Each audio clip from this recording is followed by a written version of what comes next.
get that feeling like you're just skimming the surface of history? Like there's so much more beneath the well-known narratives. It's a common experience, actually. History is so vast and layered, and the way we traditionally learn it often prioritizes certain perspectives and events over others. Okay, so you know that feeling when you're digging through a dusty old attic and you stumble across a hidden box? Yeah, I can see where you're going with this. It's that thrill of the unexpected. That's kind of what we're doing today, unearthing some untold stories from history. And the best part, the material for this deep dive, it came straight from you, our listeners. That's right.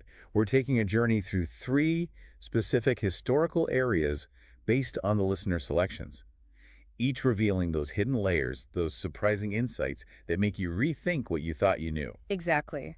First, we're going to uncover the often forgotten brilliance of women in science.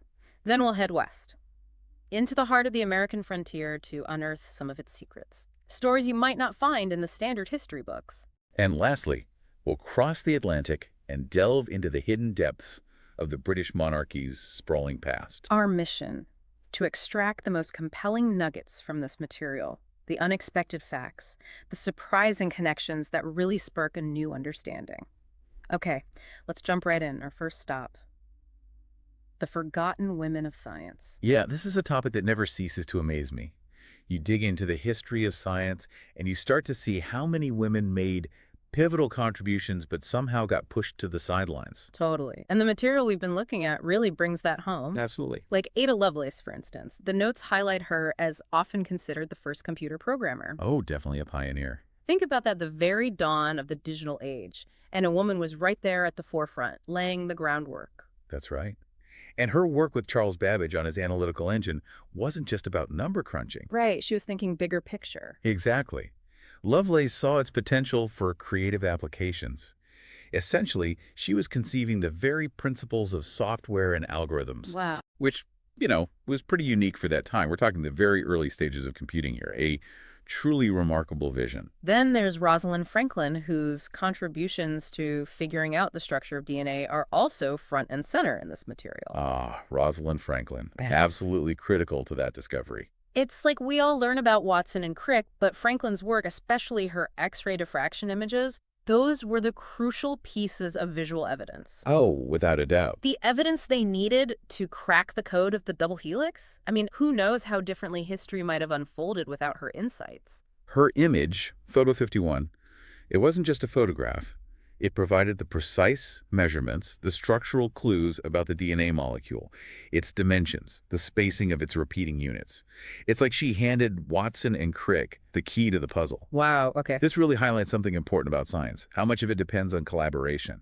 And sometimes those crucial contributions get lost in the retelling, in the popular version of the story. So you look at the challenges women faced in science at that time. And sexism, well, it just jumps out as a huge hurdle, right? Systemic sexism, oh, absolutely, created massive barriers. Mm. And it wasn't just sexism, though it was certainly a big one. Yeah, there were layers to it. Access to education and jobs in scientific fields was severely limited for women in those eras. Makes sense. Many universities wouldn't even admit women. Wow. Or if they did, it was under very strict conditions. And even if a woman managed to get an education, It still wasn't easy. landing a research position, Yeah. getting their male colleagues to take them seriously, constant uphill battle. I can't even imagine. And then on top of all that, just the societal expectations of the time. Oh yeah, that's a crucial layer. The prevailing idea that a woman's place was in the home, focused on domestic duties. How do you even begin to pursue groundbreaking research with those kinds of pressures? It created this constant tension for women to find the time, the mental space for rigorous scientific work.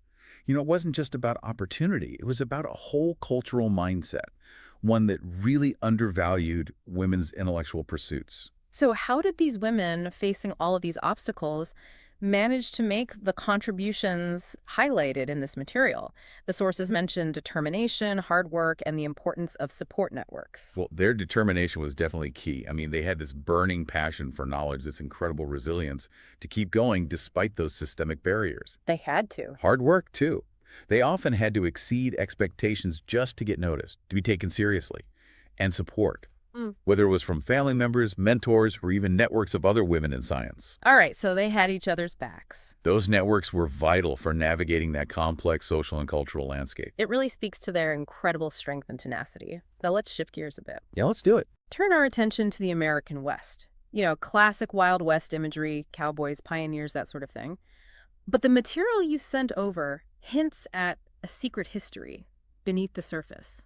What are some of the key narratives that we often miss? Right, when we think of the American West, those classic images come to mind. But there's so much more to it. It's a much more complex story. Much more. Your material specifically points to the Chinese immigrants who were instrumental in building the Transcontinental Railroad. The Transcontinental Railroad, this enormous project connecting the East and West Coasts. Exactly. Meant to make travel and trade so much faster and easier. A huge undertaking. Huge. And these Chinese immigrants were essential to making it happen. And they face brutal conditions. Oh, Right? absolutely. They often worked the most dangerous sections of the railway for lower wages than their white counterparts. And they had to endure constant prejudice and discrimination. Their perseverance in the face of such hardships was incredible. And this was a major turning point in American history, wasn't it? It was transformative. Imagine, before the railroad, it took months to travel from one coast to the other. And suddenly, boom, it's a matter of days. Exactly. It opened up the West, fueled economic growth, connected communities in ways that were unimaginable before, and this vital contribution of Chinese immigrants, it was often minimized, even erased from the mainstream narrative for a long time. Your material also focuses on the forced relocation of Native Americans from their ancestral lands. This is a really tough part of American history, but it's absolutely crucial to understand. It's heartbreaking, but essential. The impact of being forcibly removed from their homelands, it was devastating for these tribes. Their cultures, their social structures, their entire way of life was disrupted. And often, these relocations were carried out through broken treaties and acts of violence. So how did these two events, the contributions of Chinese immigrants and the forced relocation of Native Americans, shape the American West as we know it today? They had a profound and lasting impact. The influx of Chinese immigrants, despite the discrimination, significantly changed the demographics of the region. They played a huge role in its economic development.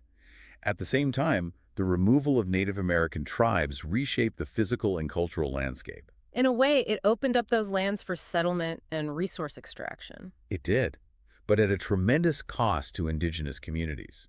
These complex interactions, often marked by conflict and inequality, were central to forging the identity of the American West as we know it. So, what are some key takeaways from these less frequently told stories? Why is it important to dig into these more complex aspects of history? Because they give us a much richer and more nuanced understanding. They help us see the intricate web of interactions between different groups of people, the complexities of power dynamics, and the long-lasting consequences of historical actions. This isn't just a single, straightforward story. It's not. It's a tapestry woven from countless individual and collective experiences. Exactly. All right, for our final stop, let's journey across the Atlantic and explore some of the less commonly discussed aspects of the British monarchy. What are some of the hidden gems in their long history? Okay, so the history of the British monarchy is extensive, well-documented. You'd think we'd know it all. But there are still some fascinating periods and details that often get overlooked. Like, for instance, the reign of Queen Anne. She ruled in the early 18th century. Queen Anne. And she holds this very significant distinction. First sovereign of the unified kingdoms of England, Scotland, and Ireland. Now, Queen Anne tends to be overshadowed by some of the more well-known monarchs, doesn't she? I'm thinking of the Tudors, the Victorians. Oh, absolutely. But her reign marks this crucial turning point in British history. The solidification of Great Britain as a single political entity. Pretty monumental. Yeah. And it's interesting, she faced a lot of personal tragedies and navigated some very complex political landscapes. So she didn't have it easy. Not at all. Mhm. But she played this key role in shaping the future trajectory of the nation. The material also touches on the relationships between the British monarchy and other European royal families, and these were not simple relationships, were they? No, not at all. For centuries, European royal families were all interlinked. Like a giant, complicated family tree. Exactly. Marriages, strategic alliances, intense rivalries, the whole works, and the British monarchy was right in the thick of it. These relationships had real consequences. They dictated diplomatic strategies, influenced trade agreements. And even played a part in wars. Oh, absolutely. The outbreak of conflict and its resolution, this really underscores how interconnected European history was. What one royal family did could ripple across the entire continent. So, given all this, how did the British monarchy, with all its power and influence, shape European politics and culture over the centuries? Their influence was considerable, particularly in the 18th and 19th centuries. Great Britain was this rising global power, and their political stability, their economic strength, and their cultural norms all contributed to their prominent role in European affairs. So, there were major players on the world stage. Oh, definitely. Key players in conflicts, diplomatic negotiations. British culture was hugely influential too, especially among other European elites. So, what can we learn from exploring these less examined aspects of the British monarchy? Why should we care about these seemingly hidden details? They reveal these really interesting complexities and nuances in European history. They remind us that national histories are intertwined. You can't fully understand one in isolation.